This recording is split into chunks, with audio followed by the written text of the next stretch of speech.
This is your home for St. Cloud State hockey, keeping you up to date on the NCHC. One-timer coming, they score!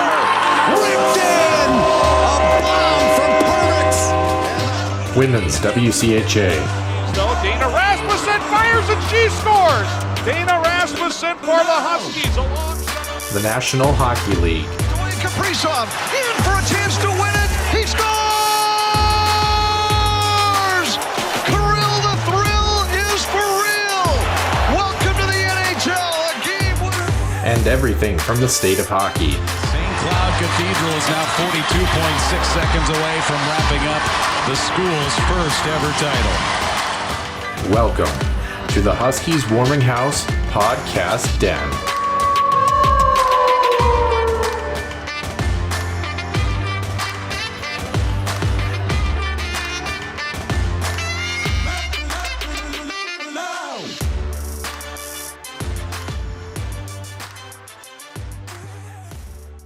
Welcome back to the Den, Huskies Warming House Podcast fan. This is episode number 55 here. I'm Noah Grant, joined alongside my co-host Nick Maxon. Nick, we've got a fun one for fans today. A lot to discuss regarding the St. Cloud State men's hockey team punching their second ever Frozen Four appearance in school history. We're going to actually talk about the bracket challenge as well that we had related to the Frozen Four and talk a little bit about who might be doing well and who might not be doing so well as far as that's concerned. And also talking about someone at the end of the show who is not doing well at all, Nick, and that's Tim Peel of the NHL's formerly officiating crew. We got all that and more, but first we're going to start, as always, with Center Ice View News and Notes and the Huskies Illustrated Weekly Roundup.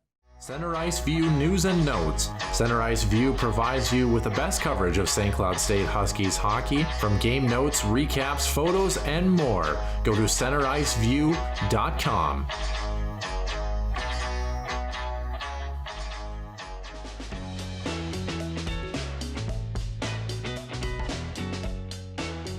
Huskies Illustrated Weekly Roundup, Noah, and the NCHC saw 4 teams make it to the NCAA regionals this week, 3 of which made it their championship matches within those regionals, and 2 of which have now punched their tickets to the Frozen Four, including St. Cloud State, which is only going to the Frozen Four, Noah, for the second time in school history, first time since 2013, with wins over Boston University and Boston College. It was the Boston See Ya Later party, unfortunately. They outscored their opponents by a score of 10-3 in Fargo, North Dakota, and Duluth.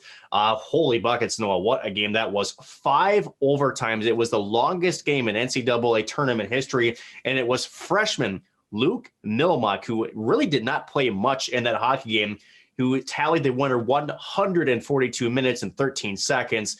A simple wrister that gets through Adam's shield. The 4th NCHC team was Omaha, Noah, and unfortunately their luck runs out this time at the hands of the University of Minnesota Gophers, a drubbing 7-2 loss down in Loveland, Colorado. 3 of the 4 teams in the Frozen Four are hailing from the state of hockey. However, St. Cloud State will be without senior winger Easton Brodzinski as they battle Mankato on April 8th, while Duluth takes on UMass. Brodzinski suffered a season-ending leg fracture during a collision with a Boston College forward and did undergo surgery later on Sunday night in Albany, New York. In other NCHC news, our boy Ben Holden made the news, Nick. On Monday, Ben took home this year's NCHC Media Excellence Award as the voice of NCHC hockey. A veteran broadcaster, the 50-year-old Michigan native does add the award to a collection that does include 2 Emmy Awards already and a lengthy career that spans at least 4 different sports, 4 major networks, and of course, 1 very high-profile St. Cloud State podcast. Originally from Holt, Michigan, Ben's latest work included the NCAA Regional in Loveland, Colorado this past weekend, where he called Mankato's first 2 wins in tournament history. The Mavericks are the last remaining team left from the men's side of the WCHA as well, which is disbanding this year after over 70 years of play. In news on the officiating world of the National Hockey League, former referee Tim Peel might join Ben Holden as an off-ice official in the press box, as the 53-year-old was fired by the National Hockey League last Wednesday after an incident with a hot microphone. Midway through the second period, Noah, in a game between the Detroit Red Wings and Nashville Predators, Peel said that he wanted to, quote, give a penalty against Nashville early in the third period.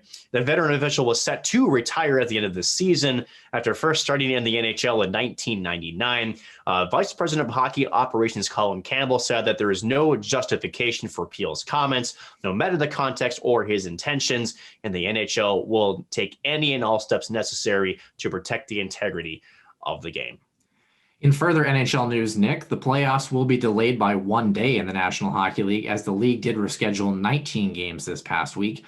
The trade deadline will also look a little different for Canadian teams, and the Board of Governors have approved some proposed changes to that draft lottery.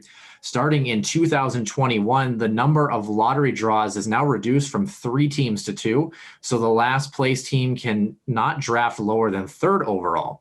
Starting in 2022, clubs can only move up a maximum of 10 spots now, so only 11 teams can win that number 1 pick instead of 16 that do not qualify for the playoffs. And also what is new is that no team can win the draft lottery more than twice over a 5-year period. Because the third change will not come into effect until 2022, previous lottery victories will not count towards a team's total.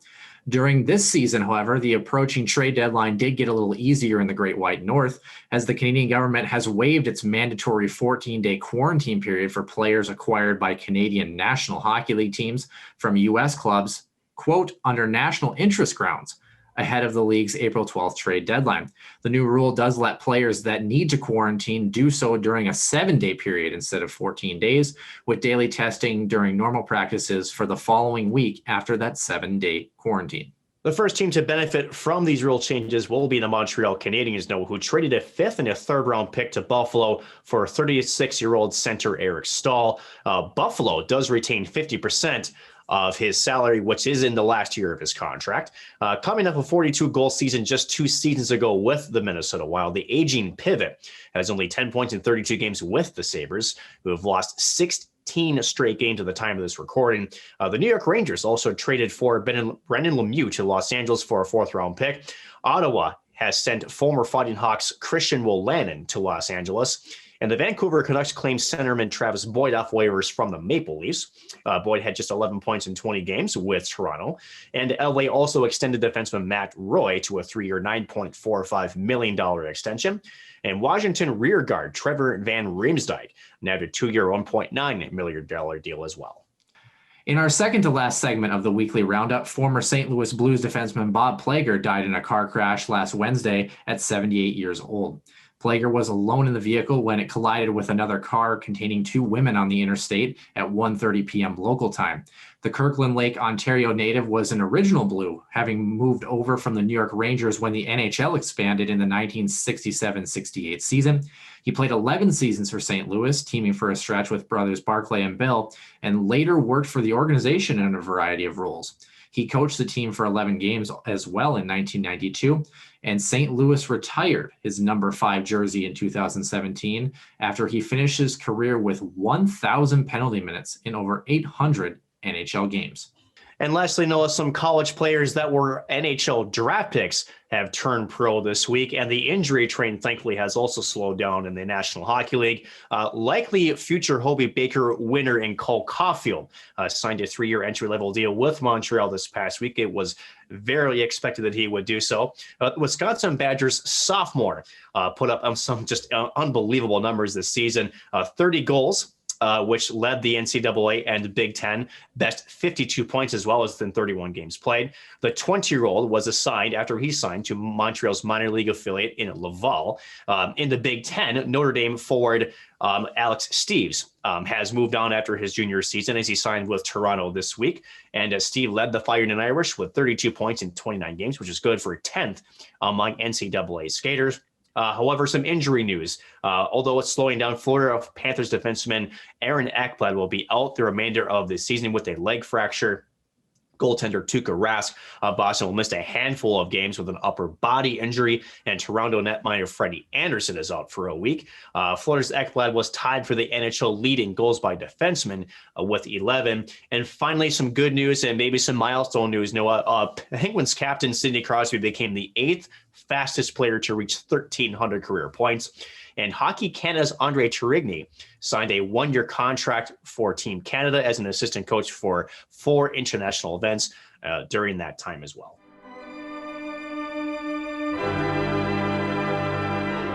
Welcome into the Huskies Warming House podcast for episode number 55. Like I mentioned previously, I'm Noah Grant, joined alongside my co-host Nick Maxon. Nick, what a day it is to be a St. Cloud State Huskies hockey fan here. Men's hockey team punching their ticket to the Frozen Four for the second time in school history. We're going to break all of that down, as well as our own personal brackets challenge that we had on the show as well. One thing to mention before we get started, Nick, is we forgot actually to do the trivia question from last week, but we didn't have a trivia question from this week. So maybe I'll read that off, and then I really want to know how your week is going this week, Nick. But first of all, our trivia question did read, next week, which was last week, St. Cloud State will likely be a number 2 seed in the NCAA regional tournament. When was the last time St. Cloud State men's hockey was a number 2 seed in an NCAA regional tournament, and where was that regional at? Ooh, got me beat. No idea. We had a new time winner in Eastchester 33. St. Cloud State men's hockey was last a number 2 seed in St. Paul in 2010 and was 1 win away from their first ever Frozen Four berth at that time. Don't forget, two line fan trivia. Season 1 ends April 11th, so only a couple more weeks on that one. But Nick, what isn't ending is the St. Cloud State men's hockey season, and of course our coverage, as always, of St. Cloud hockey. Nick, what have you been up to this week besides sitting very anxiously watching St. Cloud State Huskies hockey over the past weekend? Homework, work, eat, sleep, repeat. That's fair. That's it.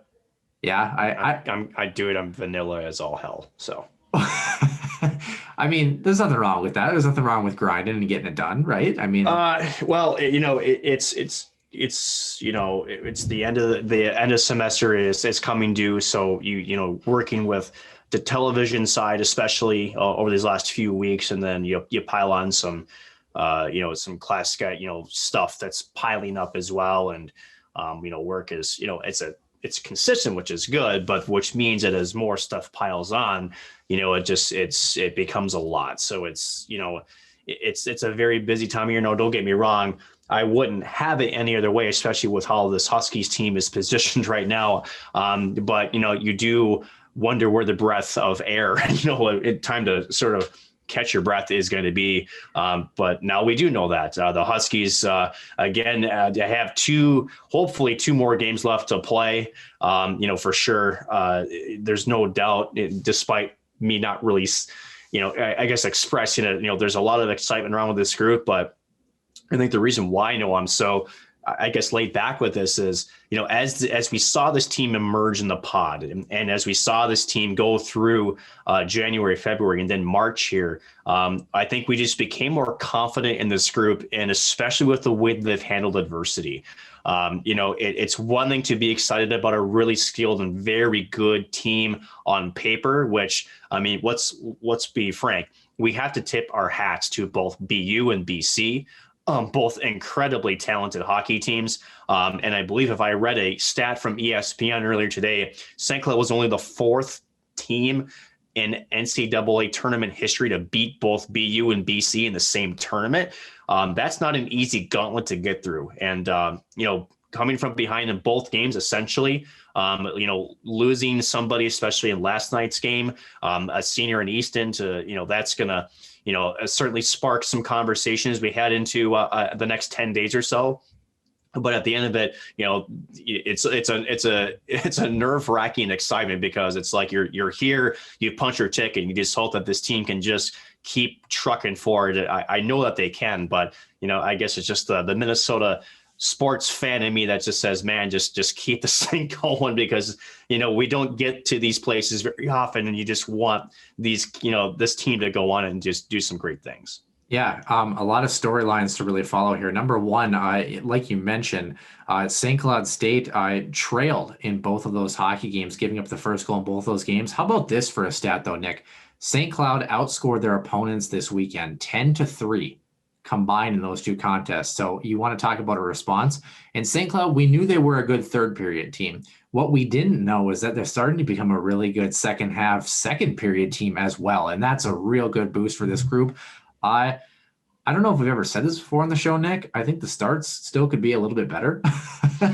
Yeah, I mean, and to your point, yes. And, unfortunately, starts become more important as you keep climbing this ladder, right? Because unfortunately, just ask Nebraska Omaha. I had them as an upset pick. Or the next night, the Minnesota Golden Gophers. Right. Unfortunately, when you get to playoff time, a bad start could cost you your season. And for Nebraska Omaha, I think the Gophers scored about 2, if not 3 minutes into that game. And I don't think Nebraska really ever got settled into that hockey game to the type of hockey they really want to play. And the Gophers, they smelled blood early and they absolutely took it to them. And it's unfortunate because I really do think Nebraska Omaha had, they had not gone down so early. They could have been a really tough test for the Gophers. Unfortunately for Mike Gebinet and his hockey team, which I think had an outstanding season down there in Nebraska, unfortunately cut too short. And it was unfortunately, just a start. It looked like the team was rattled a little bit. And unfortunately, they just weren't able to recover. And when you get to this level, St. Cloud showing resilience and just, going through the adversity and just not letting those moments just really rattle them. But unfortunately, with good teams, especially Mankato, who, yes, they can score, but they can also defend really, really well. You don't want to get behind 1, if not 2. Well, let me rephrase it. You don't want to get behind 2-0, especially early.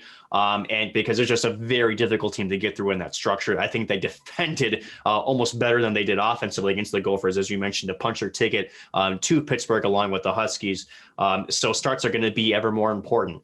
It's a good way to get confidence in your group. It's a good way to just be relaxed. And the last thing you want to have happen in big game situations, though, I think you and I can attest to this, is what is going to carry any team past now the next 2 hockey games is going to be who can control their emotions, right? You can't let it get too high. You can't let it get too low. It's going to be who can just ride the wave and be even keeled, right? So to me, it's not about the X's and O's at this point. It's about who can manage those emotions. Can they, and can they just ride the wave? That's just really what it comes down to, in my opinion. What also helps the team get through the next 2 hockey games successfully, Nick? More goals than the opponent. Yeah, it's crazy how that works. No, but you're totally. What advanced analytics are you reading? Because that's new on me. I have flashcards. But I really want to back it up here, Nick. And when I say back it up, kind of sounds like maybe like a little jam we should be doing on the show, right? But I want to go all the way. You're like, you don't want to see me dance? No. Oh, okay. I'm a little offended by that. I'm just kidding. I love to dance, but boy, it doesn't look pretty. It looks like Bambi on ice, like extra hours. But where I want to back up is roughly the tail end of the summer, when we had a conversation with Josh Fenton about the question mark of will the NCHC even have a season. We heard of some guy named Seamus Donahue and another guy by the name of Jared Cockrell, who apparently were going to be coming in on this team. We didn't know if this really good Finnish forward named Vieti Miettinen was going to come in, and we didn't know how to pronounce his name at that particular point. What is absolutely insane to me, Nick, is this team with their dark horse mentality. And as I phrase this, I don't know how truthful it is, but I'm going with it anyway because this is our show. But if St. Cloud State scores more than 1 goal on Thursday against Mankato, they will be the best, most successful hockey team to ever come out of this program. Since 1929, this will be the best St. Cloud State team to ever be on the ice and wear the Cardinal red and black. And I think that now to clarify, are you talking about it as most goals scored in a season? I'm talking about pure success. Here's the deal. If you play 26 games in the season and you score 1 goal only in each of those games, but you win 1-0 every single game, you are the most successful team in history. And I want to point that out for a couple of reasons. Nick, I would arguably not rate this team right now in the top 5 best St. Cloud State teams skill-wise and points-wise in history. Not a chance. I shouldn't say not a chance. They're a good hockey team. Don't get me wrong. But one of the things that I think this group does that is so different from any other group that we have seen, I can't think of a whole lot of times where this group scores on the rush, where they're a quick strike skill team. Every goal that they scored, especially this past weekend, it's around the net front. It's second chance opportunities. It's guys winning puck battles on the wall. Guys like Nolan Walker, who, what an absolutely beautiful move to take that puck to the net. Goals and interference, not a chance. And we'll touch on that a little bit too. But you just look at what playoff hockey is. This gritty, heavy, hard physical style of teams. You know, the last high-flying, truly and honestly high-flying game that I think we've seen in the national tournament was probably actually the University of Minnesota and Union game that was 7-4. That's the last game I think of that was so skill-based that it really wasn't that physical. You just look at what it takes to win a championship, to get through 4 games. It takes the ability to play in a building with funny bounces, play in a building with not so great ice, and still be able to win foot races, win puck battles, be the stronger, physical, more aggressive team, and pot those second chance opportunities. And no offense to the teams of the past, but they just did not have that gritty sandpaper resilience and the battle-tested response to adversity that this group does. And it's just, I know we've had question marks pop up throughout the season, but boy, did it all come together last weekend. David Rennick was strong. Everybody up and down the lineup played arguably their best hockey of the weekend. You know, you had contributions from defensemen. You had forwards who were rewarded for all the hard work and the situational plays that go unnoticed by getting on the score sheet. Your guys like Will Hammer. I just can't say enough about this group. And I want to, as excited as we are, and I know we're still analyzing what do we expect against the matchup against Mankato, I think it's just somewhat important to kind of reflect and sit back to think how amazing it is that this group, they're a very good hockey team, but this group of all groups was the team that finally punched their ticket. And I think future Huskies teams can take a lesson about how the chemistry in the locker room and the tight bond that this group has exhibited. Go back to Easton Brodzinski's interview the night before he broke his leg. These guys care about each other, and the ability to lay down for the man next to him, I think, has almost more bearing sometimes than the team skill level that you have. And their compete level was phenomenal. And I don't know about you, Nick, but I'm so excited for next week in Pittsburgh. Well, obviously, like I said before, it's a controlled excited. You talked about all the right things, Noah, but the one thing that, you know, if I were to rate it, I just think that the willingness, and I think that's the correct word here, to get in front of the net and to, like you said, engage in those battles. We talked about it before. Spencer Knight, and I think we said it in the 2-minute preview. It might have been me or you, but well, that would only be 2 because only 2 people are on it. But we said that Spencer Knight, it doesn't matter how good of a goaltender you are. It doesn't matter you won a gold medal in the World Juniors. If you take away his vision and make the ice in front of his crease an absolute nightmare, it's going to eventually cash in rewards. And I think the Huskies did such a good job against BU and against BC in that regards. And that's just that's how you win these types of playoff games. You mentioned it's winning the battles. Now, at the end of the day, I think you're spot on.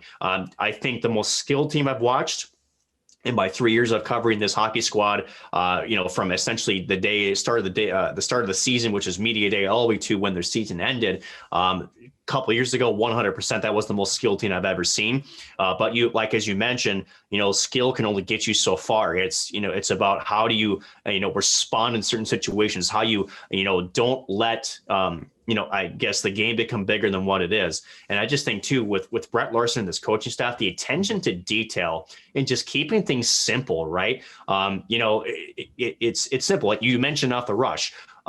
If the opportunity there is, on an odd man break, sure. But the reality is, especially in the NHL, and you're seeing this start to come down through the college ranks, is it's about puck possession. It's about time of possession too, right, Noah? It's not about finding that pretty tic-tac-toe play. It's about working down low and just wearing out defenses. And at the end of it, I still think, especially in the college level, that one of the things that differentiates the collegiate forwards and what's to say the QMJHL or the OHL was how good forwards play in their own end. And I still think there's a wide gap there. I don't think college level games is that good yet.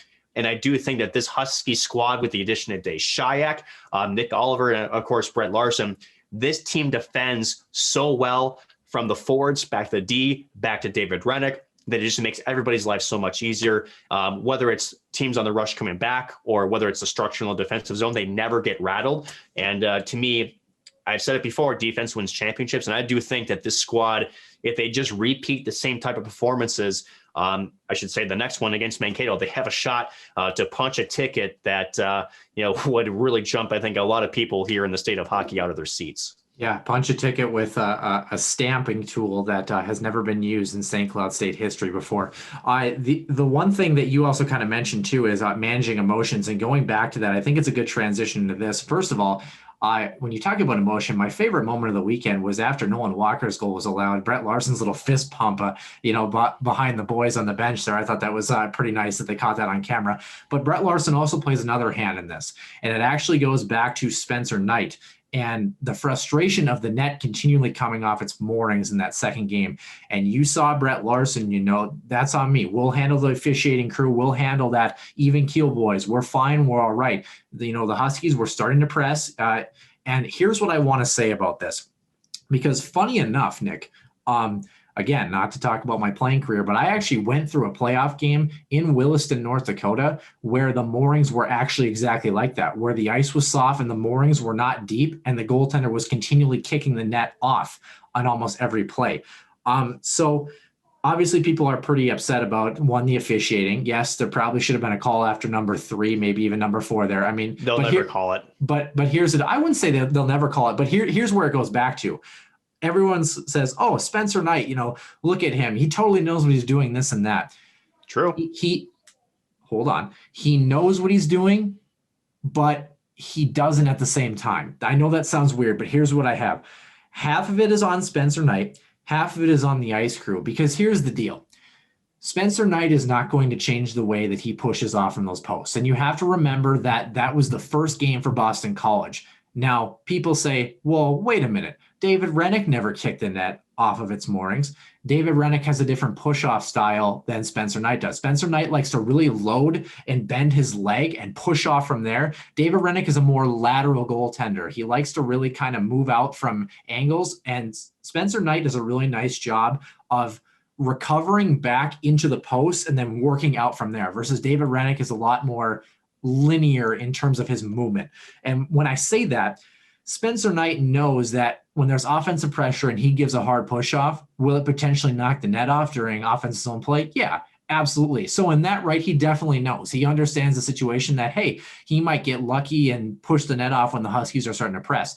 But with that being said, and I don't blame him, Spencer Knight is not going to change the way he plays in net because of the lack of ability of that ice crew to maintain the ice and moorings around the crease properly. So can you be on the officiating crew? Yeah, a little bit.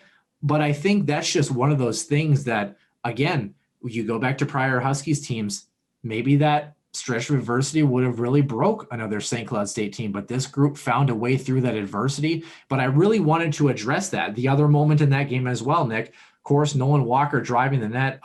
My favorite goal of the weekend by far. I mean, just a solo effort, the ability to cut in as tight as he did and really avoid a heck of a lot of that contact with Spencer Knight, tuck the puck in and then get hit by the defenseman. Definitely was not an interference call. I don't know how you get a penalty after you score a goal. Just a little bit weird. Did he make contact with the goaltender? Yeah, but I mean, the puck was going in the net at that particular point.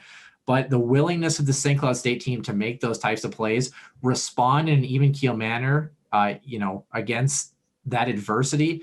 And you looked at them in both games during the regional tournament. You got smiles on the bench. You got laughs on the bench. You got guys who are relaxed. They're not tense. And this is a group that was trailing after the first goal in both those hockey games. So can't say enough about the St. Cloud State group. But my question for you, Nick, is we saw Mankato play as well and claw their way into a tournament in very decisive fashion. I love Mankato's team. They're a really, really balanced team. One of the best, if not the best goaltenders in the country in Dryden McKay. When it comes to the Frozen Four, as long as UMass doesn't win, I'm pretty happy. But I tell you what, this Mankato St. Cloud State game, in my personal opinion, will arguably be the most even game potentially of the Frozen Four. Potentially, when I say potentially, is I would think if certain cards roll a certain way, it would easily be number 2, because you could see an all NCHC championship game if some of those cards roll that way. Now, at the end of it, it's an intriguing matchup. As you mentioned, Mankato's a very balanced, very well-coached team with Mike Hastings, who's got some St. Cloud State connections, if I don't recall here, Noah. At the end of it, it's weird when you have two teams that are separated by essentially a 4-hour drive, if maybe even three at most, that haven't played each other once in about 15 months, because they did face each other in the 2019 Mariucci Classic, and St. Cloud stomped. And I mean stomped them 7-2. You mean Zach Okabe stomped them? But yes, he stomped them for 4. Yes. Yes. But the thing is, again, that's last season. You can't really take that much into account with it. Both these teams are primed and have the coaching, they have the personnel to be, and they've absolutely earned every bit of their position that they're in right now.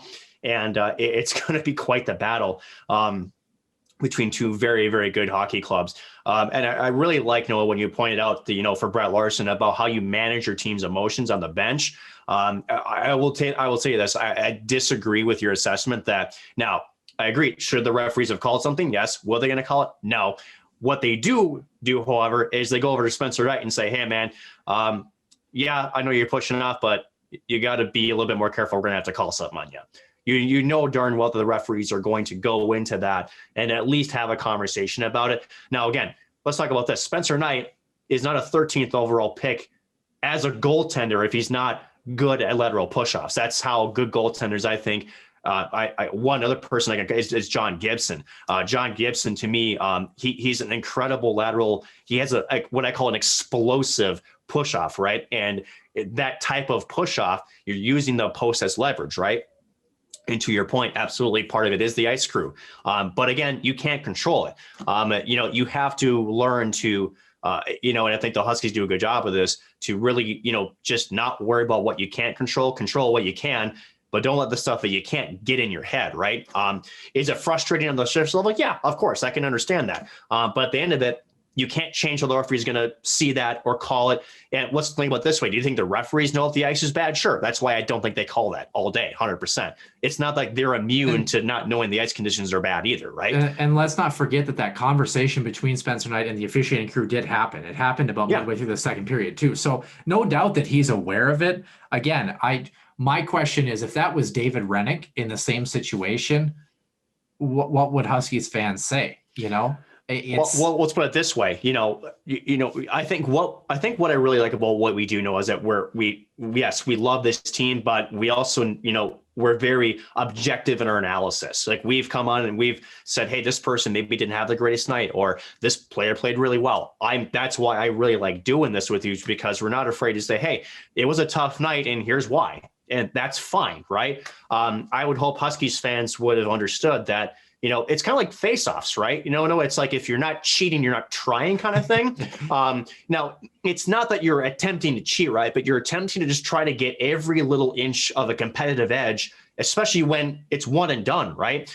For a face-off, man, I was a center when I played. I tried to look at the referee's hand, and the minute I saw something go, I jumped. Did that mean I got thrown out half the time? Yeah, but I didn't care, because I wanted to make sure I got my stick in the way I wanted to control the face-off in each situation, right? So had David Rennick, and honestly, if David Rennick and Spencer Knight are both doing it, are we even having this conversation? Exactly. Oh, we're talking about the crappy ice conditions, right? Yeah. So at the end of it, who cares? Because at the end of it, BC's going golfing. I hate to say it, but they are.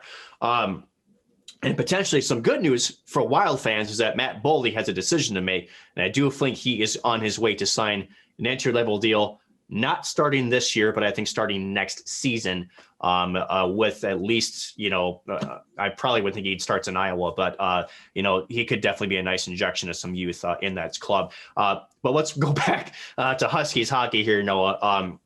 I guess for me, if there's one thing with this matchup, and I think it's important to break down this matchup with Mankato, is it sounds cliche, but as far as the most important thing, besides all the intangibles of playing in a national semifinal game, specifically to Mankato, what do the Huskies have to do to punch a ticket to the national championship game just 2 days later down in Pittsburgh? Score the first goal. And very simple. And the reason I say that is because when St. Cloud State scores the first goal, one, their record is better. But number two, not playing from behind and continuing to showing that you're engaged early. I think that bodes well for a full 60-minute effort. We saw St. Cloud State, who had a very poor first period against Boston College, who had a very decent period in the first against BU, but kind of a second period-ish against BU there.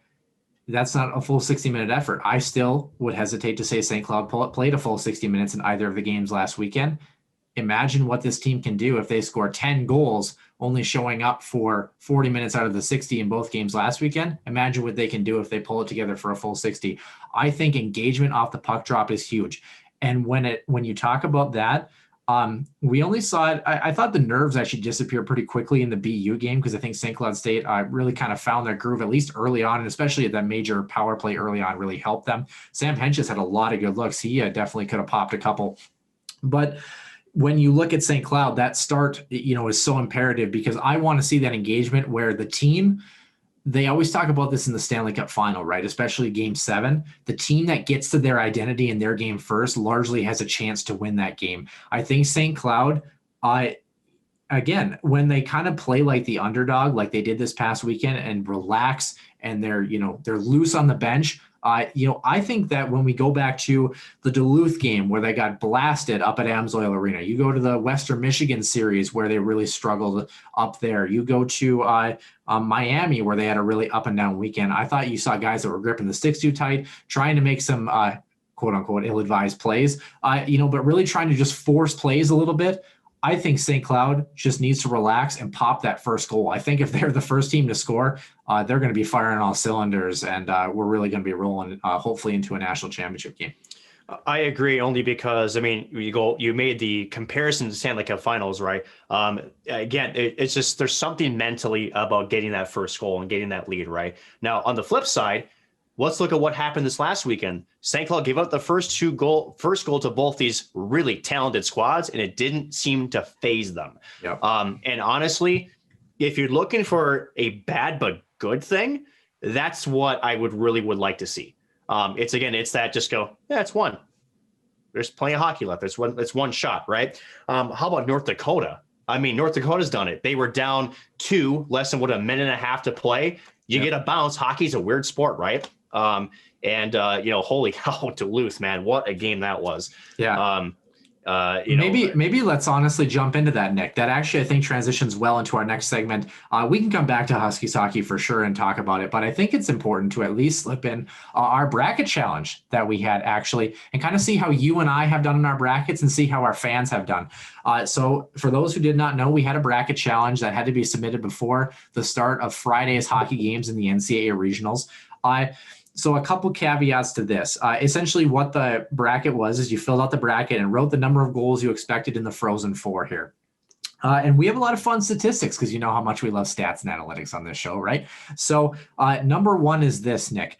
When I was going through and I scored the brackets, you got 1 point for a correct team, and you didn't get a point if you got that wrong. So for example, if North Dakota played American International and you picked AIC to win that game, you got no points. If you pick North Dakota, you got 1 point. Simple as that.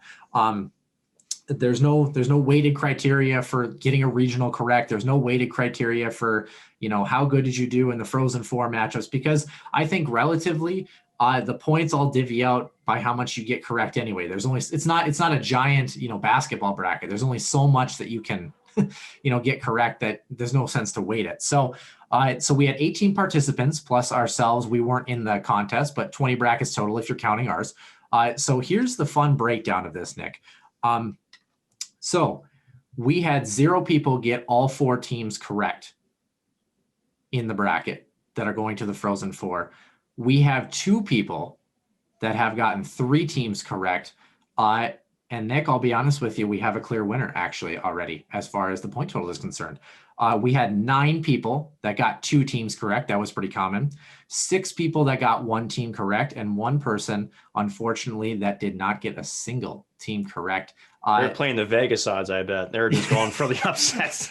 Yeah, that's tough. Which sometimes can work out. It's weird how that happens. Yeah. So when you mention goals and you talk about scoring the first goal in the Frozen Four, when we ask the question of how many goals are going to be scored in the Frozen Face-Off. So let me reiterate, the winner of the bracket challenge will get a hat. What listeners do not know is that the person who had the worst bracket is actually going to get a t-shirt. Congratulations. And the person who gets the number of goals in the Frozen Four correct, regardless, will also get a t-shirt as well. So your goal total there actually meant a lot more than we ever told you.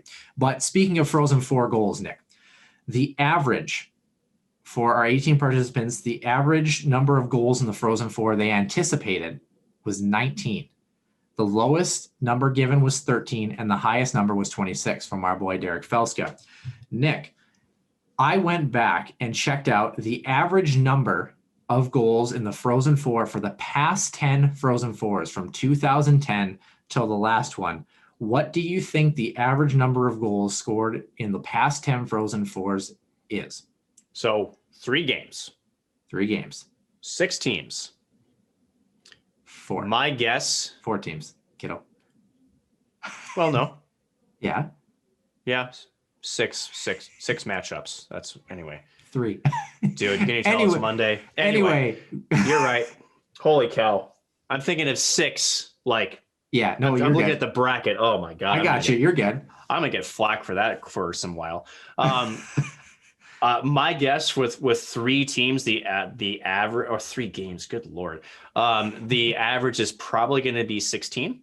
Very, very close, Nick. 17 is the correct answer. The average of the last 5 national championship Frozen Fours is actually 16 on the nose. And the average of the 5 before that, from 2010 to 2015, was actually 16.8. So going back through those past 10 years, the most actually occurred in 2014 when Union beat Minnesota for the national championship. The least came in 2018 when Duluth won their second Frozen Four championship. In the most, in that 2014 one, 23 goals were scored in that tournament.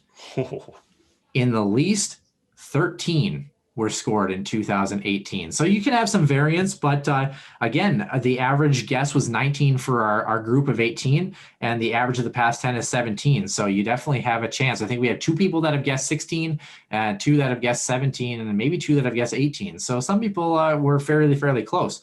Another fun caveat here, we saw this on 2 of our brackets. One was unintentional, and the other was doubly submitted in another contest besides our own. So at SCSU Huskies Fanatic and at John Lentz both said that there would be 70 goals or 68 goals respectively scored throughout the entire tournament. Okay. So I had picked 70 as well. So interesting caveat. We're -2 games this year because of COVID protocol. Nick, how many total goals do you think have been scored through the regionals thus far? -2 games. We've had a couple of big ones, so let's just play the averages. 44, 63. So the averages wasn't good there. Yeah, isn't that interesting to know that in most years, and again, it's very variable, but you might be pushing 85 to maybe 90 goals in the entire tournament. Again, it varies throughout every year, but I thought it was kind of interesting to go through. So Nick, do we want to talk about who's got some interesting brackets here, or do we want to talk about how you and I have done in the comparison by far, to maybe give an example of how the scoring has gone for I'll just relay this. I'll just recap my bracket. I had Mankato and St. Cloud as my 2. I got it. Oh, so you want to tell it for me? Yeah, I actually went back and listened to the podcast to see what you actually said, so you couldn't lie to me. I actually put it on USCHO too. Well, that's where I'm confused that you said you have Mankato, because you don't have Mankato going to the Frozen Four. Oh, I had Bemidji. You're right. No, let me go back. I have your thing. I just listened to it. Got it. All right. So fun fact, Nick, you and I are actually tied in our brackets in point total. Gross. We both have 7. Okay. So going through both of ours, let's start in Fargo. Okay. And another caveat to this that I was going to mention. So for the Minnesota Duluth and Michigan game and the Notre Dame Boston College game, it actually only affected 2 brackets in which one person picked Notre Dame and one person picked Michigan out of all the brackets we got. And it didn't affect those 2 brackets enough to really make a difference. So we gave everybody a point if they got the Duluth or BC tally correct. So, okay. University of North Dakota, you and I both had that one. Boom, bingo. Duluth, you and I both selected that one. Boom. All right. Here's the first one where I earned a leg up. You picked North Dakota to come out of that regional. I picked Duluth. I picked Duluth. So, boy, could that one have gone either way. Okay. Quite literally. Yes, very much so. Moving down into Nebraska, Omaha, and Minnesota. This one was tough for you. You picked Omaha to come out of that regional. That matchup. No, that regional. It says really when I listened back on it, you had Omaha going all the way to the Frozen Four. What the hell was I drinking that day? Which is tough. But you did have Mankato coming out of that first game. So there's a point for you on that one. I got one more point through that one just because I had Minnesota coming out of that first game. But we were both wrong on who came out. None of us picked Mankato. The next bracket, you grabbed a point there. You picked Midgie State in that first game. I had Wisconsin going all the way, so I was off on that one. But I think, you went with Lake State. I did. Coming out of that one. So that one, I think if you would have had that one, you would have been home free if you would have had UMass coming out of there. And both of us actually got the regional with St. Cloud correct. Both of us had St. Cloud going all the way and beating BC in that one. So here's the caveat for this one as we go to our Frozen Four picks here, Nick. If St. Cloud State loses in the first round, we both are tied at 7. If St. Cloud State wins, we are both at 8. If St. Cloud wins a national championship, we both get to 9. The kicker is, because I had Duluth making the tournament and going to the championship game, if Duluth wins their first round game, I get the extra point. If Duluth loses the first round game, you and I stay tied. So I would say that's kind of nice. Pretty much comparable brackets as far as we were concerned. So as far as the show was concerned, who knows? You could have submitted 10 brackets. I'm not quite sure. But I don't have that much time on my hands. So I will mention this, Nick, because I don't think there's any point in delaying it. We actually have a bracket that is the best bracket that will end up being our winning bracket already. Like we mentioned, we have had only 2 brackets in which they got 3 teams correct in the Frozen Four. And our winner will actually be Amanda Robeck at It's Amanda 18. She currently has Minnesota Duluth, Minnesota State, and St. Cloud State all correct. The only one she missed, she has Wisconsin instead of UMass in there as well. Tanner Heath was the other one that actually had 3 teams, but unfortunately his bracket for the Wisconsin grouping was off by a couple more points. So his point total actually can improve. But how about this? A perfect score is 15 total points for getting all the matchups correct. If Minnesota Duluth loses to St. Cloud State in the championship game, she would be at 13, only missing 2 games total. So wow. That's actually pretty impressive. So I need to take her to the MGM Sportsbook, I think. Yeah. So the worst bracket and a winner of a T-shirt is our friend John Lentz. 6 points, 0 teams, unfortunately, for that one. That one's tough. But you know what's funny? I was looking at his bracket. I think he had North Dakota, Wisconsin, Minnesota, and BC. Totally possible. You know what I mean? Besides Wisconsin was the one that was, I think a lot of people were off, and that really threw a lot of brackets off. Otherwise, would have been more interesting. 2 more categories to go for you here, Nick. The oddest bracket actually belongs to Brooks and DK, our boy from KVSC. The reason it is odd is because of this. He only finished with 1 team correct in the Frozen Four and 6 points only as compared to Amanda's 10. But he has Mankato winning the Frozen Four. So theoretically, he could be the only person that gets the winner correct should Mankato go all the way through, but his bracket would not even fit in the top 10 in terms of point total. So that's really interesting. And the last one, as we mentioned earlier, the who got screwed the most by scoring bracket, that is Tanner Heath. He was the only other to have 3 teams, but he's got 2 less points because of that Wisconsin bracket. I think he had Lake Superior State coming out of that one. Good to know that me and him were at least on the same page. It was Lake Superior State over Wisconsin. So he really didn't have a good bounce on that, or Lake State over Midgie, something like that, where it just really did not work out for him. And the remaining part of his bracket is the same as Amanda's bracket. So there's no way. So Amanda Robeck, I hope I'm saying your name right. You are going to be a winner, I should say, of Huskies Warming House podcast hat. And if you potentially want to come on the show, you are more than welcome to do so for 10 minutes. So congratulations to her, unless I did my math wrong, which is possible, but I triple checked it this time, Nick. That's good to know. So So as we continue on with the show here, Nick, I guess going through the regionals, right? North Dakota takes care of American International. I don't think you and I had any surprise on that one, right? No. Minnesota Duluth gets that bye. Unfortunate for Michigan. I still think Duluth would have came out of that hockey game, but I think Michigan would have given them a run for their money. Don't know if it would have changed things the next night, but 5 OTs is tired. It doesn't matter. Very much so. What did you think of that Minnesota Duluth North Dakota overtime game? I thought that for the first 2.5 periods, Duluth was the better team. North Dakota was the better team from there onward, all the way through the 5th overtime. And Duluth, I think, kind of snuck away with one by the end there. I don't think they snuck away with that at all, honestly. I thought Minnesota Duluth was the better team in that hockey game. And here's why. The entire game, you're saying? The entire game. Interesting. And here's why I say that. Let's compare the North Dakota Fighting Hawks and the 2018-2019 St. Cloud State Huskies. And here's why I want to say that. Both teams, at least on paper, probably the most skilled, the most dangerous teams in the NCAA. I think that's a fair comparison. But when you talk about the skill level and just on the different level that they were and not facing adversity, that team, and again, it's hard to really know, right? Because you don't want to say that teams that are that good coast through games and then just turn it on because they can. But I would almost argue that St. Cloud at times during that 18-19 year run, it almost seems like, they had to battle off from CC a couple of times. Now, granted, I'm not taking anything away from CC because of the way they played the game. They frustrate a lot of teams, right? But same thing with North Dakota. It just seemed like, okay, we're okay. We'll beat these guys. And granted, yeah, they end up tying at 2 goals in the final, 96 seconds or something like that.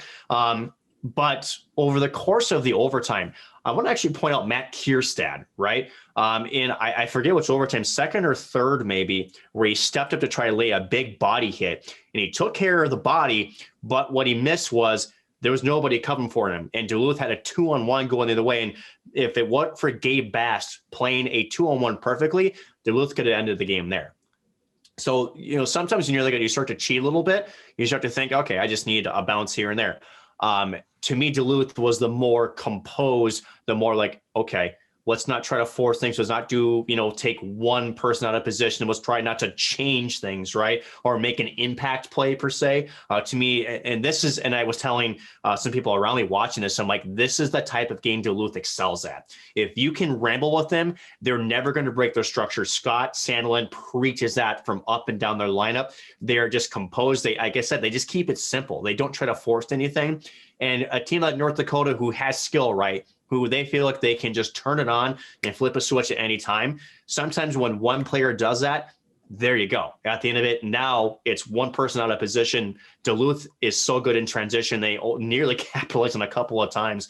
And to me, Duluth was just a better playoff performer in that game. And I think North Dakota got lucky, honestly. Without a bounce, they would never have tied that game in regulation. They got a really fortunate bounce to the stick of Jordan Kawaguchi to get that game to OT. I just don't think North Dakota played their best hockey in that championship game in the regional there. I just don't. So again, and I want to go back to my comment, and I don't want to say blatantly, but this actually, I think, is actually a rarity in the show. I really disagree with you. And I'll tell you why. One, like I said, I thought Duluth was the better hockey team for the first 2.5, maybe even 2 2/3 of that hockey game until North Dakota really started to press late. And of course, they got a couple of pretty lucky bounces. Don't get me wrong. But the reason that I thought North Dakota was the better team through 5 overtimes, the first overtime was pretty evenly balanced. We see that in OTs where it's, pretty back and forth right away. I thought that Duluth was a little bit too cute when they came in their offensive chances. Every time North Dakota came down the ice, I was holding my breath. I mean, I was hoping the Bulldogs were going to pull it out, but I was holding my breath. Going back to North Dakota's structure, right? A lot of second and third chance opportunities in those overtimes. One of the things that I thought North Dakota did really well, they shot from every available angle possible. They were just making goaltenders work and work and work. I didn't really think, like you mentioned, yeah, Duluth had that 2-on-1. I just thought that, especially in overtime, as you have goaltenders that start to get fatigued, you have players that start to get fatigued. I just thought Duluth had a really tough time transitioning with speed. I thought North Dakota looked like they had the fresher legs, which is odd to me because, you look at a lot of the Bulldogs players, they would go in, they would try to win a forecheck and they wouldn't, and they would get knocked on their keister. And then after that, they were just, they were slow to get up, slow to jump back into play. And granted, the pace slows down, so you have a chance usually to kind of get back into play. But I just thought North Dakota really simplified their game. You look at that shot at the end of the third overtime that almost goes in, that lands on top of the net. I just thought North Dakota's overtime mentality was a lot better. Now, to your point, which I think you're making, is that Duluth does a really nice job as far as staying composed and realizing the game's not over until the puck crosses the goal line, and to bounce back from scoring in the first overtime and then regrouping as that goal gets disallowed. I thought mentally Duluth hung in there very, very well.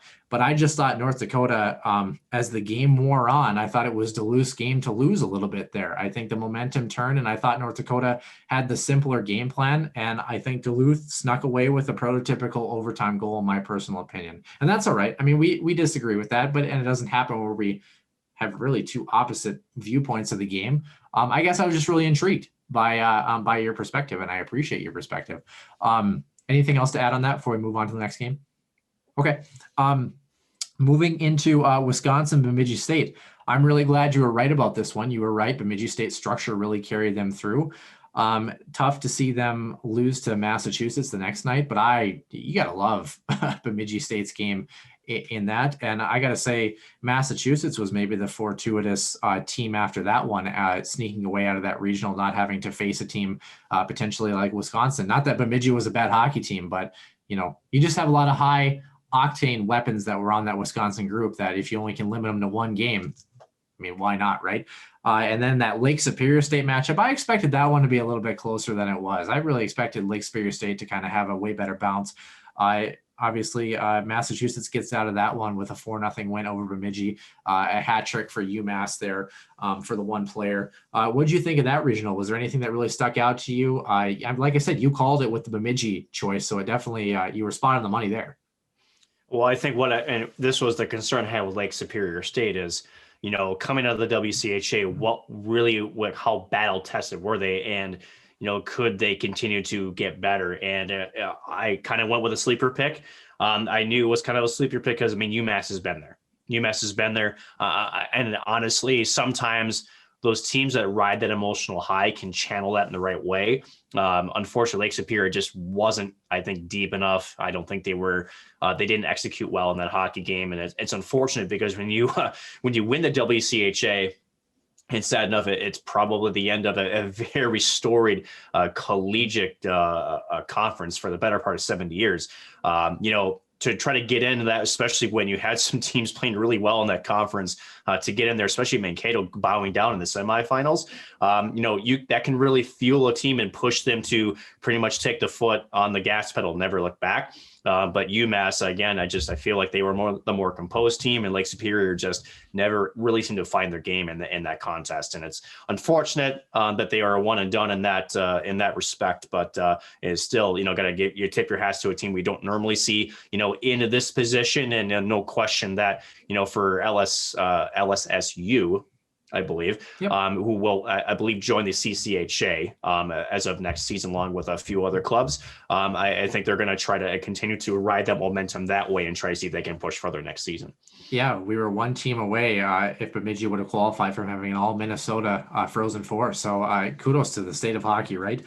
Moving into we'll talk about a couple Minnesota teams. Let's start with our regional because I don't think we need to spend hardly any time on that one. BC with the bye on that one. I thought BC was the more dangerous team in the first half of that hockey game, and St. Cloud really found their legs. Unfortunately, off of the injury of Easton Brodzinski, I reached out to him today and wished him the best and told him this team is not in a Frozen Four without the effort, especially this weekend that he had. So wishing him the best in his recovery. St. Cloud getting past BU and getting past BC. We kind of touched on that. No surprise there, thankfully, for St. Cloud State Huskies fans.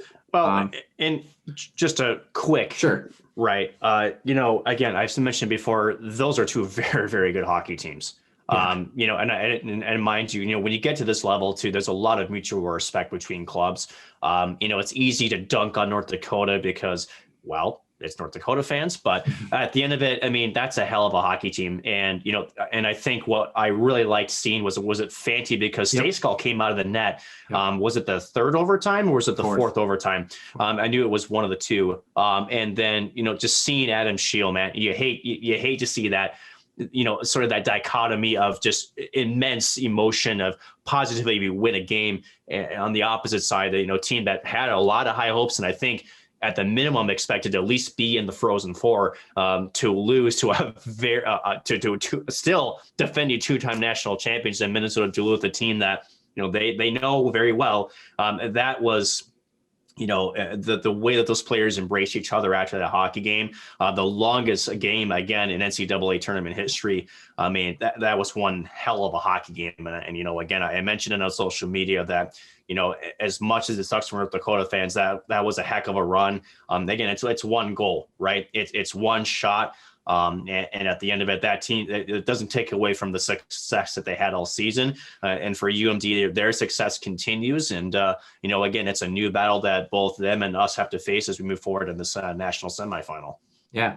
Moving on to the last Minnesota teams in the NCAA regionals, the Golden Gophers playing Omaha there. The Golden Gophers emptied all of their best hockey on the first night and left all of it at home in the second night. A 7-2 drubbing of Omaha on day one and a 4-0 loss for the Gophers on day two to Minnesota State Mankato, who got their first 2 wins ever in program history at the NCAA tournament level, coming back from a 3-1 deficit in the last 6 minutes of that game to tie it up. And then Ryan Sandlin, Scott Sandlin's son, burying the game winner in overtime in that first one. And then Minnesota State putting on a clinic. And I don't think Mankato was the better team in that matchup between them and Minnesota, but Minnesota did not get to their game. Mankato popped one fairly early and they dictated the pace. And this Gophers group did not turn it on until the third period. You run into a world-class goaltender like Dryden McKay when you're trying to claw your way back in a 2-0 game on the power play. And from there, it was downhill for the Golden Gophers and a pretty dismal effort for Bob Motzko's group. Very quickly about this regional, Nick, before we move to our last topic, what did you see in this regional? Well, no, in this one, I mentioned it before, but with Omaha, they never were able to really establish their game. I do think going down early just really rattled that club. And unfortunately, Minnesota took it to it. And as you mentioned, then they left it all out and didn't have seemingly anything left in the tank. I thought, Mankato again, Quinnipiac, a formidable opponent, but I do think the Mavericks were a better team even on paper, so I don't think there were much surprises there.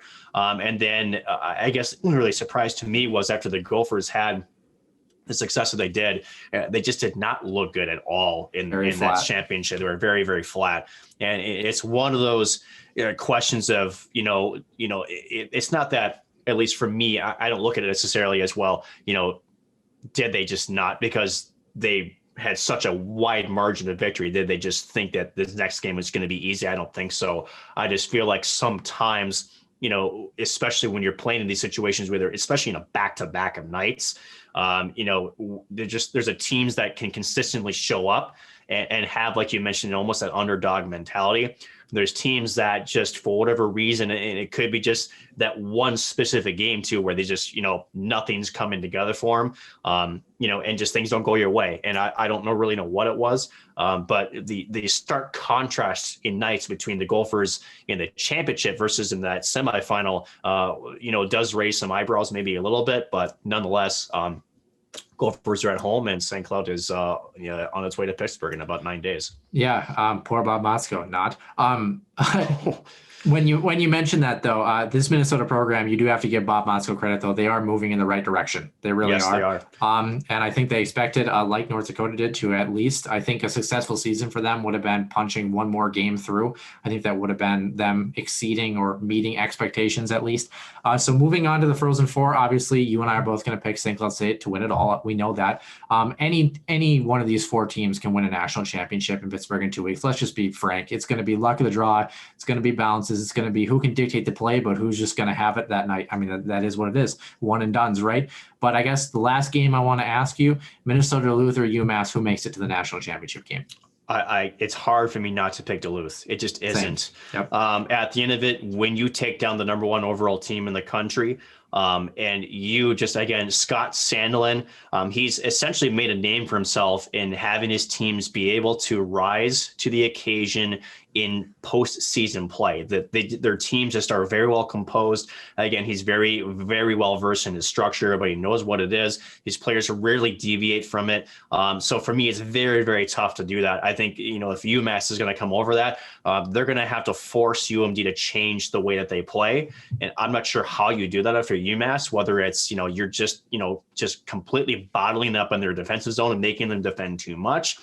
Is it a speed game? Potentially. I think with St. Cloud in their response game, we talk about the best first period they had. It was all about speed and skill and getting pucks below their D. But it's going to take, again, more than a 20-minute effort to get past these Bulldogs. These guys have been tried and tested. And again, you don't win back-to-back national championships by fluke. You just don't get there. So to me, you could see, and here's the funny part, Noah, and we haven't talked about this yet.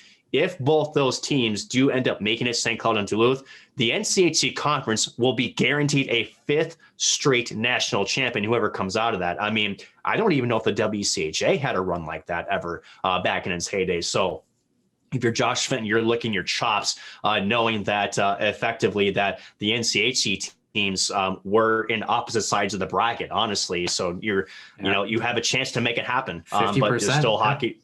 Yeah, but you still got to play hockey. At the end of the day, you still got to earn it. Yeah, I definitely agree. The drive for 5, as they say. Moving on to our last topic here on the Huskies Warming House podcast. We are done with collegiate hockey for the day. And moving into the last topic, which is actually Tim Peel's firing and his comments that kind of came out of that hockey game. Pretty much a hot mic saying that he wanted to call an effing penalty on the Predators, essentially, because he didn't like the play of a certain forward and this and that. And then they fired him for that hot mic. I understand why the league did it. I understand the fact that Tim Peel was on his way out anyway. It kind of makes it a little bit easier for the league to kind of set down that precedent. But if you want me to be totally and 100% honest, as a former player, I think that this idea that the officiating crew, is it a good lesson? Yes, but that the officiating crew, they need to change the way that their conduct is. And this is evidence from all fans that, this is the running diatribe within the games that the officials are rigging the games. That's bullshit, man. And Tim Peel's firing is bullshit. And the reason it is because every hockey player knows there's makeup calls in the game of hockey. Every hockey player knows that if you're a player that you're kind of being borderline through the entire period and the other team, is taking penalties and you're on the power play, but you're still kind of buzzing around, kind of doing your thing on a little bit on edge there are officials that look at that and say, you know what, I kind of wanted him to do something a little bit here so I could call him because he's kind of been on that borderline where, I think most former players look at that and when they first heard the story before he got fired, we're kind of like, I guess it's kind of comical. He probably shouldn't have said it on the mic, but we all know what happens. We all know that it's happening. You just, the fear is always that it's not happening at a big extent where you have an official that takes it too far. And I don't think at the National Hockey League level, I don't think that happens.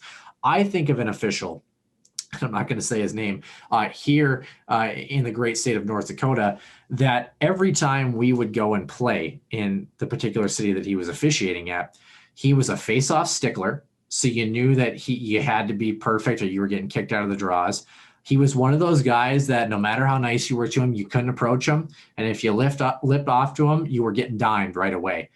And part of me is like, as long as an official is consistent, as long as you know what you're getting night in and night out, which Tim Peel doesn't stay in the league from 1999 until 2021, if that's not the case, I'm okay with officials occasionally having those makeup calls.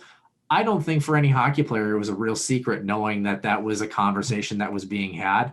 And again, I think, I'll say it a third time, I think it's bullshit that the league fired him because I get they're trying to set an example, but this big diatribe that's opened up about officiating in all these sports now and this is a perfect evidence of what's going on. It's just absolutely ridiculous as far as that's concerned. That there is no merit. And I'm sorry, fans, you didn't learn anything new. Even if you're mad at one more thing, even if you're mad at the NCHC refs, and some of the officiating that's gone on this year, the Western Michigan situation.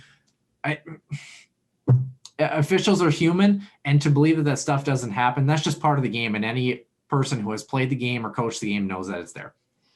So before I respond, I want to give out a couple of things.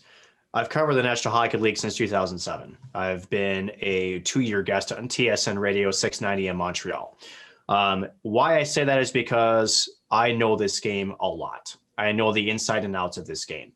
At the National Hockey League level, it comes to as simple, Noah, and I'm just going to essentially tweak what you said because I agree with everything you're saying. I'm just going to shed it in a different light for fans who maybe are not as close to the game and understand it, right? Sure. Tim Peel said what said the unsaid.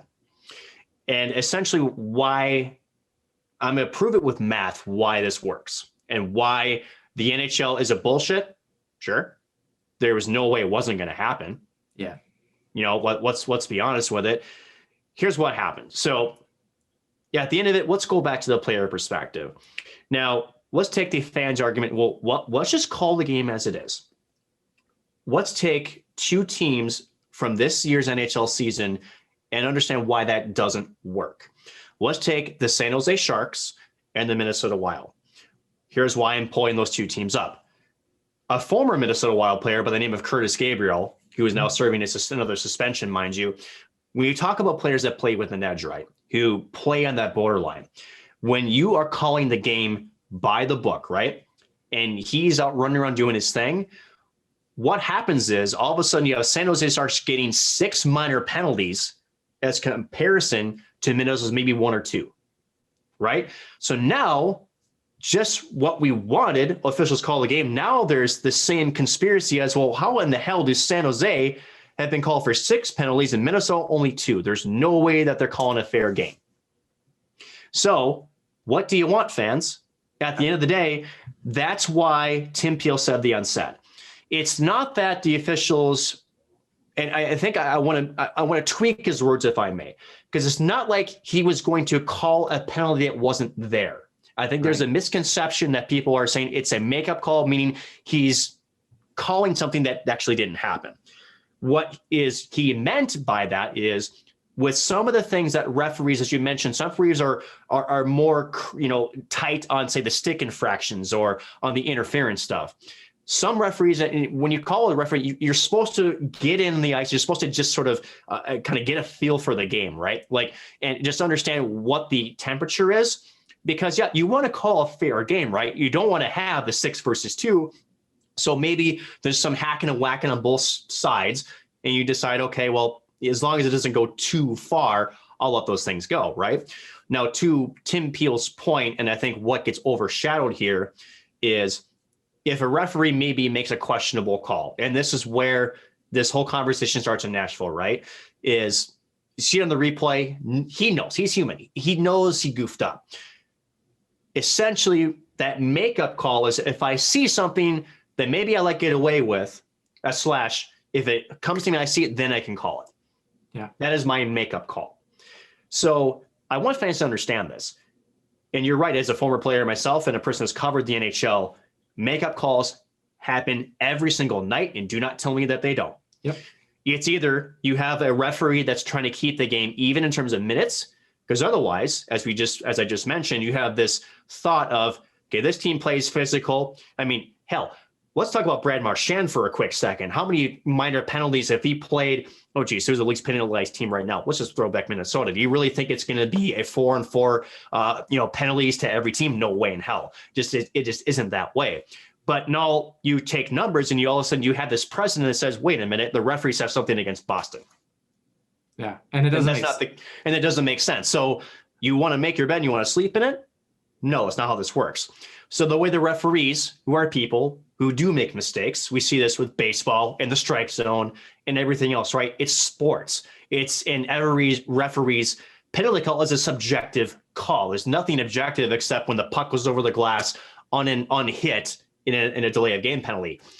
That's pretty much it. And fighting. I don't really think how you can, not have a clearer call than that. But at the end of the day, what do you want? And the referees, essentially, to try to keep themselves from influencing the game, they've called it a certain way for so long. And unfortunately, because Tim Peel had a hot mic and he was caught saying what was supposed to be unsaid, the NHL was put in a position where they had to terminate him. Because again, the league wants you to understand as the fan, that this game is being called fair. They don't want the impression that, hey, what is fair? The fair is by the rule book, right? Fair is not a referee who probably was a former player himself, who has spent 20 plus years in the NHL, who knows how to read and react to different games in different temperatures and calls games that he think doesn't necessarily impact one team or another. The NHL had to do what they did for a PR move. It's 100% what it is. And granted, should they have done it? I hate to say it. Yeah. Yeah, and I can understand where the league is coming from. So when you talk about temperature of the games, actually we have a very good example, and it's actually the longest NCAA game in tournament history. And I want to go back to the temperature of the game for a couple of reasons. If you take the beginning of that game, which I'm giving a hypothetical at the beginning of the game, and then I'm going to talk about the overtime periods as the real thing. Hypothetically, right? Part of the reason you make calls sometimes and decide whether or not you're going to be lenient that night is you take the temperature of the game. If you see a bunch of guys with tons of stick infractions, right? One stick infraction, unless it's blatantly obvious where you're snapping a stick, guys, there's clutch and grab and hacks and whacks all the time. Look at any time, honestly, a play goes to the half wall, the forward tries to chip it out, the puck doesn't get over the defenseman, and he gives him one more whack across the hands as the defenseman's peeling away. Most officials kind of let that go because they know it didn't really directly affect the play. Now, if you've got Minnesota, Duluth, who's sustaining great pressure against North Dakota, and Jordan Kawaguchi goes in the corner and gives 3 hacks and whacks in 3 consecutive shifts as he's defending in his own zone, that's where the official will say, okay, I'm going to make this call, even though maybe the third hack and whack was a lot weaker than the first 2. I'm trying to set a precedent for this hockey game too. So that's where you go back to, I wanted to call a penalty on Nashville, maybe because Nashville's been doing something that's been borderline all game, and he says, all right, I'm waiting for them to do it again because I want to crack down because I'm not letting it go anymore if it happens. That's what the point is. Number 2 is, what is the temperature of the game? A lot of NHL games, especially regular season, they can be kind of dull. But when you go into overtime, there was rivalry games. Yeah, there was not a single overtime penalty called in the 5 overtimes in the North Dakota UMD game. Everyone says, oh, there's so many of this hack and whack and clutch and grab.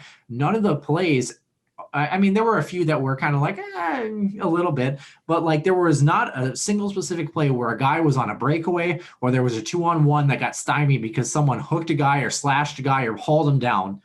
And for that, the referees put their whistles away, and you knew that it was going to be kind of a more gritty clutch and grab type style of game through there. And that's taking the temperature of the game and knowing when to influence your, your position as an official and when to let the players play, because they both equally matched the temperature of the game and understood where the line is going to be at that particular time. Officiating, like you said, is so subjective.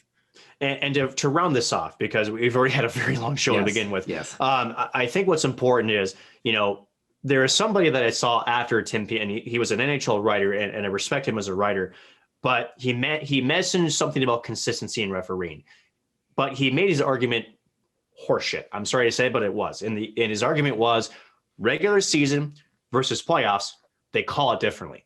Yes, they do. Yep. Why is that? It's the same reason why the referees in Fargo didn't blow a single whistle against UMD or Duluth. The referees don't want to be the one that says, I'm calling a penalty in overtime and have a special teams where the teams are 5 against 4, and that decides the outcome of a game. Yeah. At the end of the day, the referees, they don't want to be the reason why a game is ended, right? They don't want to give the perception of essentially an advantage or disadvantage, right? So it's inevitable. And I would challenge anybody that has never played the game, and even for me and you, Noah, to be quite frankly, who has never officiated a game at that level, to really understand what it's like to be in that position, knowing that you got coaches barking at you, players barking at you. Hey, I saw this. Oh, I didn't see that. And how can you, right? You can't see everything either. So it's so tough now too, because when we watch a broadcast hockey game, there's how many cameras? There's slow motion, and these guys have 6, essentially for the referees, have 4 eyes, and you've got 12 players if you include the goaltenders. You can call penalties on goaltenders. It's happened before, to see every infraction. Just doesn't happen. So again, a lot of it is getting the feel for the game and setting a precedent. As you mentioned, consistency within the game. If you're going to let slashes go, you got to let it go the whole game. Now, again, back to Tim Peel to wrap this up. Makeup call. Okay, it happens. It's going to happen. Was he making something up that wasn't there? No. but it was, okay, these guys are playing on edge. I goofed up that call. I need to do my makeup call, but it's going to be where give me something to call, then I'll call it. Yeah. And unfortunately, again, it's the referee's ability to try to be an even person and not to try to favor one team or the other when he's on the ice. Yeah. And officiating, because I've officiated before, it's arguably one of the fastest sports. And even you can be 5 feet away from a play and still miss something. I mean, it's difficult. You've got so many things that are processing. You got to cut the officials a little bit of slack. You know, they're doing their best. And like you said, they don't want to impose their will on the game unless you make it applicable for them to impose their will because you did something stupid or you tripped a guy or whatever it is. So, yeah, I really feel for Tim Peel, but, you know, he was on his way out the door anyway. And I guess we'll have to see where it goes from here as far as officiating is concerned. But that will do it, like you mentioned, in a very long show, but a very warranted long show, because how about these St. Cloud State Huskies? Excited to cover them next Sunday in our show before they head off to the national tournament in Pittsburgh. And we as well. Yeah, party lights. Nick's got the party lights going on. We also hopefully will have a Healthy Scratch interview segment coming up next Tuesday as well, potentially with some players and coaches from the team. If we can get it, we'll have to see. Nick Maxon, what do you got for us? And then just to follow up for all Huskies Warming House podcast fans, we are still waiting on the NCAA. We did apply for credentials to get out there. It's going to be tough, but we will see. Odds are low, and I think it's fair to say this. They have 38 seats in the press box. COVID has really hampered their ability to get a lot of media up there. And as much as we think we're, cool as all get out, we're pretty low on the priority scale as far as that's concerned. We'll see what we can do, but nonetheless, we're going to be bringing you the best content for the Huskies Warming House podcast, And we will. And we will definitely, from what we understand, was that it could be within the next 24, I would think the latest 48 hours is when we should have some type of an answer. If one of us, both of us, or zero, will be going. And I will tell you this, I have preemptively booked a flight to Pittsburgh, just only because, unfortunately, when you have Duluth, you've got St. Cloud and Mankato that uses one international airport to get out of their way, essentially. The flights, even after St. Cloud won and before Mankato won, well, guess what? It was Mankato and Minnesota, right? I was on the Minnesota team guaranteed to go to the Frozen Four no matter what. Flights were already being booked and prices were doubling within that first hour after St. Cloud State secured that victory. So some travel tips for Huskies fans. I did post this on Twitter, but if you need additional information, here's a couple of quick tips. Number one, I'm a travel buff. So you have to look at connecting options. The best way to learn where airlines hubs are at. So for example, Delta, Minneapolis is a hub, but so is LaGuardia, Detroit, Atlanta, and Memphis. Now, what that means is you might have to go to LaGuardia first and then fly to Pittsburgh. I've done it where I wanted to go to Los Angeles. I had to go to Detroit first because they had 18 flights to LA that night, where Minneapolis had 2. Those flights are pretty much all gone. And that's not just direct flights, it's also connecting flights. So again, you're going to have to look at different ways to get there. And I will tell you this, if you are planning on going, those prices are skyrocketing by the minute because the availability is low. The question I get often asked is, and to go where this is, my mother works for Delta Airlines.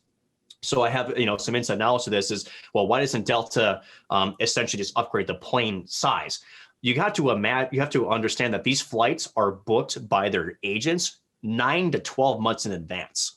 Their planes are already accounted for. It's not as easy as a switch as you think. Plus, Pittsburgh, for being an international airport, for those who have been there, it's not big. It's actually very, very small. And when an airline signs with an airport, you're assigned specific gates. And depending on the gate that you're assigned, they may not be able to handle a larger aircraft. So at the end of the day, I don't expect that to happen. You can't bank on that. So if you can't fly, they're going to have to probably make alternative travel arrangements, such as driving or someone else. But I would suggest, if you want to go out and support the Huskies as we want to do, and you want to get out there, plan ahead, because it's going to be a rough go, especially if you want to go through the air. Yeah, it'll be interesting. I have about a 10% chance of actually getting through the avenue that we talked about. And Nick, you got a little bit better chance than me. But nonetheless, like we mentioned, we'll have it all for you here and definitely be covering, hopefully, the future national champion St. Cloud State Huskies. That will do it for episode number 55. No Healthy Scratch interview segment this week. Catch us on Sunday for episode number 56, and hopefully on Tuesday for the Healthy Scratch interview segment before we head out to cover, at wherever we are, the games in Pittsburgh on Thursday and hopefully Saturday night. That'll do it from the Huskies Warming House podcast. I'm Noah Grant for Nick Maxon, and we will see you next week.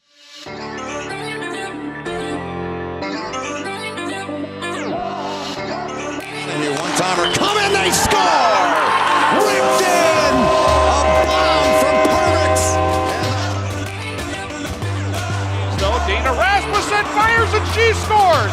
Dana Rasmussen for the Huskies alongside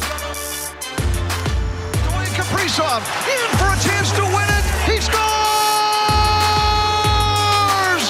Kirill the Thrill is for real.